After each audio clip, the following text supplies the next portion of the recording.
नमस्कार दोस्तों। आरएसएस यानी कि राष्ट्रीय स्वयंसेवक संघ के लोग कभी कहते हैं कि यह संविधान 1935 के अधिनियम की नकल मात्र है, इसमें बाबा साहब अंबेडकर का कोई योगदान नहीं। कभी कहते हैं कि यह संविधान विदेशी है और अब कह रहे हैं कि यह संविधान बाबा साहब अंबेडकर ने नहीं बनाया था। हाल फिलहाल में मुद्दा यह चल रहा है कि इस संविधान का निर्माण बाबा साहब अंबेडकर के द्वारा नहीं बल्कि सर बी.एन. राव के द्वारा किया गया।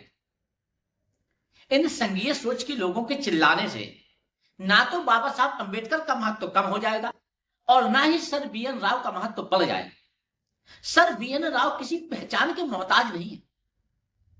वो संविधान सभा की एक संवैधानिक सलाहकार थे और उन्होंने संविधान का ड्राफ्ट तैयार किया था।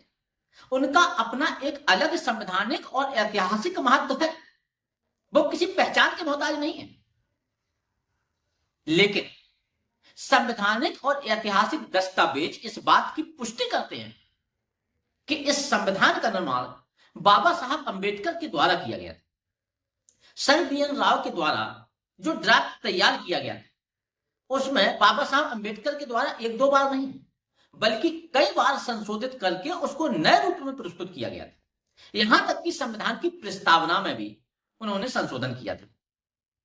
इस बात की पुष्टि नवंबर 1948 में संविधान सभा के एक सदस्य टी.टी. कृष्णमाचारी के द्वारा संविधान सभा के समक्ष दिए गए एक भाषण से होती है, जिसमें उन्होंने बताया कि ड्राफ्ट कमेटी के जो 6 सदस्य थे, डॉक्टर अंबेडकर उसके चेयरमैन थे, इसके अलावा जो 6 सदस्य थे उन 6 सदस्यों में से एक अमेरिका में थे जो अपने काम को नहीं कर पा रहे थे। दूसरे की मृत्यु हो गई थी, उनका स्थान खाली पड़ा था। तीसरे सदस्य बीमारी की वजह से अपना काम नहीं कर पा रहे थे।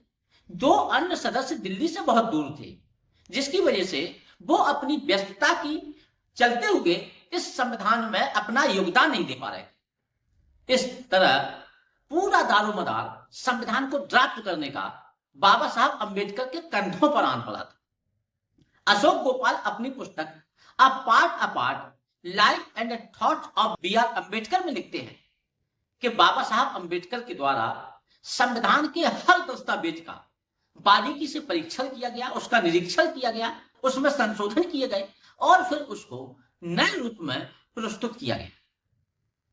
ऐसे ही तर्क धनंजय कीर और क्रिस्तोफ जाफर ने भी अपनी पुस्तक अंबेडकर एक जीवनी में देखे।